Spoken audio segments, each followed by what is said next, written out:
Okay, good afternoon, I guess. Yeah, coming to you from the Seed House on SDSU campus. It's new. I think they've been in here a couple years now. Very needed facility. We should have did a video tour of the old one and then compared it to the new one. But anyway, yeah, today I'm going to talk about Every Acre Counts. I want to start out with a comment first about soils in general. You know, all soils are not created the same, and therefore probably should not be used to do the same purpose on a wide scale. And so basically that's what Every Acre Counts is about. The picture that we use here for our promotion shows that. We have a wetland there on the left-hand side. The farmer, the producers installed a buffer strip, if you will, along that wet area, and then it's growing soybeans next to that. So it's really about highest and best use of our soil resource. And that was taught many years ago when I was in school at SDSU. We talked about highest and best use a lot.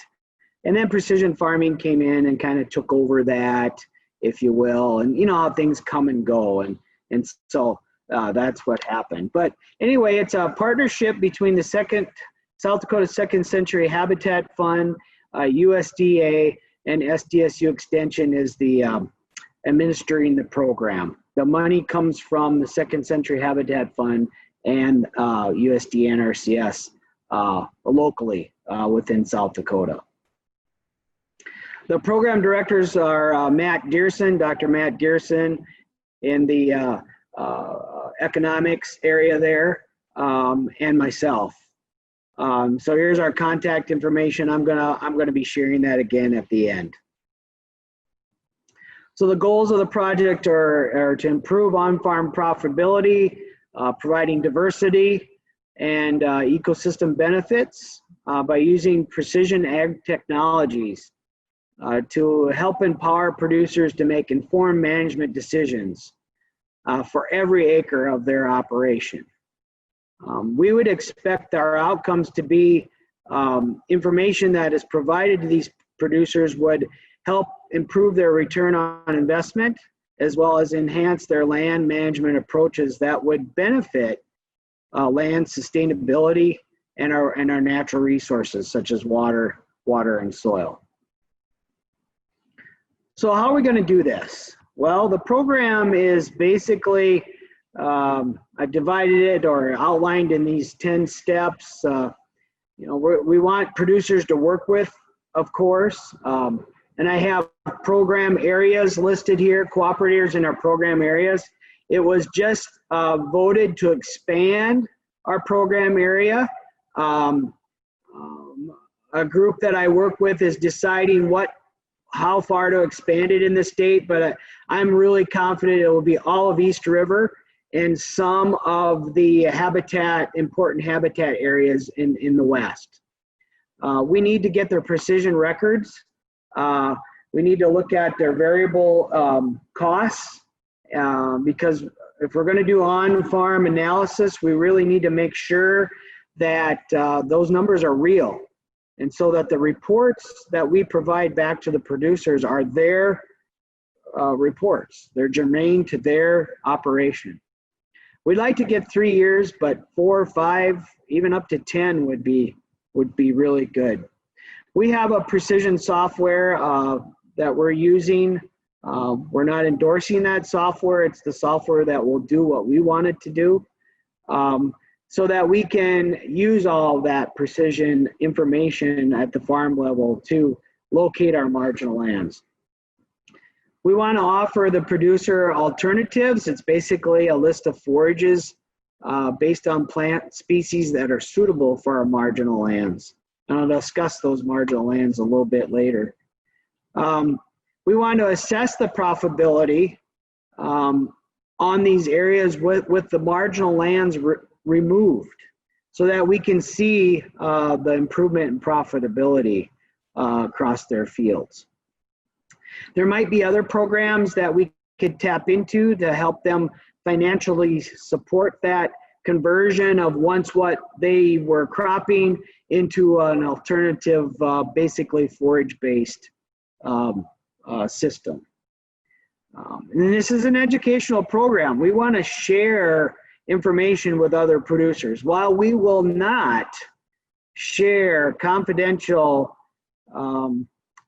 financial information about producers, we will aggregate the data and we'll share that with the public to help foster more adoption, if you will. We want to probably monitor the effects of the forages on soil health and water quality with simple research methods. We have a wealth of researchers and knowledge on campus that might be interested in taking a look at the effect of switching our marginal lands to a more forage-based system. In the end, we really want to develop case studies of what we've been learning and to summarize that and to help influence policymakers that could be working on farm bill decisions. You know, we have SHIP. The SHIP program was released, Senator Thune's program, very similar to what we're doing. They're not focusing on the precision ag. We see that as a tool. They're focusing on soils as locating these problems, but there's a need for this type of information. So the benefits would be, of course, I've mentioned on-farm profitability improvement. The level of crop insurance should go up if we remove these acres that are constantly yielding below where they should, you know, where we'd want them to. We should be improving soil health in most of these areas. Water quality should follow behind that. And of course, wildlife habitat's going to be improved as well. And we really don't want to hone in on that as the ultimate goal of this project. That is a sideline benefit. And we know that if we convert some lands to forages, the wildlife are going to benefit. And we need that right now because a lot of acres were taken out of CRP. We lost a lot of habitat. And so this is a way to kind of rejuvenate that or increase that again. And then it's an educational opportunity for students on campus. We have wildlife, agronomy, engineering, economics students working on farms, cooperative farms, doing this process. There's been two cohorts of students that have gone through that process. It is a working lands concept, which is different than most USDA programs. The only tie to this Every Acre Counts is that they can't hay it during the primary nesting season. And they can hay it outside of the nesting season. They can graze it all year long. It's theirs. And in the end, if we can, you know, if we can measure some good results and have a good summary and influence policy, that could go a long way for helping reduce reliance on subsidies and insurance payments. And that is the most important thing because stakeholder confidence, those that are not in ag, those that are looking at ag and pointing their finger and saying, you're just taking another handout or you have, you know, more payments. This is a way to show that we can reduce that reliance on those type of things. So it's a win-win-win all around. So these are our initial focus areas. And like I said, I'm really confident it'll be all of East River now and probably Stanley County south and back east, probably.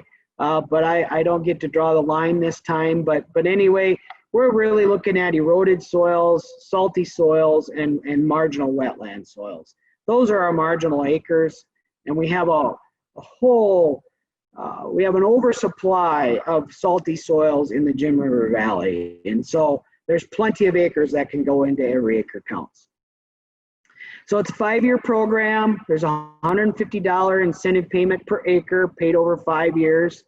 We need their precision data to help identify these marginal lands because that's the process we want to educate about. The producer decides how much land to enroll. We will provide assistance in obtaining funding for the seeds, the certain species that we want planted depending upon the type of marginal land. There's no easements in this program.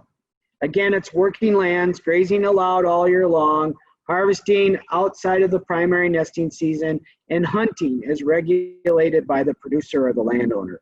And lastly, students coming together working on a common goal. And that's really what we should have. We should have a common a theme or a common perception amongst our students that are going out in the workforce of what marginal lands are and how they should be used and so forth. We're using Fieldalytics as our computing power. Again, I'm not endorsing that, but that's what we're using. This is kind of the process, you know, going from left to right. We identify the fields first.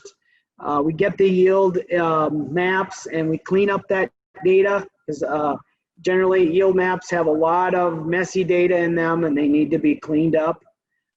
So we have our yield there, and I give an example of 2016 soybean yield. We take a number of years, and in this case, years 13, 14, 15, and 16. So 2 corn years, 2 soybean years, and we normalize yield. So the program takes all those yields and creates a normalized yield map. So you can see high to low yields there. Then we take that normalized map and we actually make a corn yield map. So it's a corn yield map based on several years of normalized yield data. We take that corn yield map, we call it a yield potential map, and we make a corn profit map. So on the example there on the far right, you can see many areas in this field that are unprofitable based on 4 years of normalized yield, based on the economics for corn for the last year the farmer farmed that field. So that's what we have. And the outcome is kind of striking. You know, we're losing money in a lot of parts of our field. Does it make sense to take all of those places out of production? Maybe for some producers it does. Others may have different circumstances and it might not work. So this is the information we need. We need to know where the field is, the size, the yield history, any variable rate input maps, because farmers are doing variable rate seeding and fertilizer. If that field's been grid sampled, and then all those yield maps. And on the right side is the economic data that we need, and it's quite extensive. And we need to keep this information very confidential because in a sense, we're looking into the producer's checkbook. We know their yield, so that's their gross profit. We know their expenses. We can figure out their net profit. So this is very confidential, and we keep it that way. So here's that field that I showed you with those areas of unprofitability. You know, maybe the farmer removes those areas that I have outlined in the black line there. Maybe it makes sense to take those out and farm that field in a different direction. I don't know. But this is how we use precision farming information to locate marginal lands. So this has been done by a class, as I mentioned before. Nick Ulick in the Ag Biosystems and Engineering department. I call it Ag Engineering because I'm an old guy. But he led a class, 2 classes, in fact, and they did this. And so here's a quarter section that they did in the soil types. They did the profitability, and you can see that the unprofitable areas in the field are around the edges, around that wetland. There's a little wetland in the lower left-hand corner as well. And they calculated some economics there. I won't dwell on that because I have another summary as well I'm going to show you. They decided to, worked with the producer to put some buffer strips in. And so producer drew these lines. In a sense, it squares the field up very well in places, maybe to fit planter widths or sprayer widths or what have you, makes the side of the field more straight, just does a good job at sizing the field up. So here's the economic comparison of before and after. We've increased the profit from a loss on the whole field to a profit. Of course, the return on investment has improved. The break-even price for the corn coming off that field has gone down drastically because we have less expenses to balance out any profit there. And so then we show that we went from a negative loss on the whole field to some profitability. So by removing those marginal lands, you know, it just improves it. And I think the yield speaks for itself. We went from a roughly 180 bushel average on the whole field by removing the marginal lands up to 187. So you do that for a number of years and you record those numbers on your insurance, and your level of coverage is going to go up. So when you do need to rely on that insurance, you got more coverage. And so that's kind of a key point. Here's some real farm analysis. And this is a real farm. This is all the information you're going to get for this farm. But this farm has 11 fields, and we broke out profitability and put it in categories as percent of the field. And so as a highlight, if you go way to the far right column, that's the percent of the field that's in a loss situation. So we see, you know, 10, 20, 17, 14, up to 46% of these fields are in a losing situation. Based on the years of the yield that we were given and based on the economics for corn for the last year that they farmed. So this was quite shocking to me. This 880 acre corn farm, they have other crops as well, but the corn there's $73,000 out there that maybe we could hone in on and recoup or decrease that loss. So in summary, Every Acre Counts brings consensus among ag and conservation organizations, has a lot of environmental benefits, wildlife habitat is well increased, crop risk coverage, insurance coverage is increased with less resilience on taxpayer dollars, which is good. On-farm profitability is improved. And lastly, I think our stakeholders, our non-ag stakeholders are going to pay attention to this. And they're going to like that and this process. And we're not trying to farm every acre that's out there. We're really honing in on every acre and treating it to its highest and full benefit. So we have some supporting partners: Pheasants Forever, Ducks, South Dakota GF&P, Soil Health Coalition, South Dakota Corn, and now AgTegra Cooperative is seeing the importance of this program, and they are supporting what we're doing and working with their agronomists to help us locate producers to cooperate with. And we welcome any other organization that wants to talk about a partnership. Here's my contact again. I think Phil wanted me to show that at the end.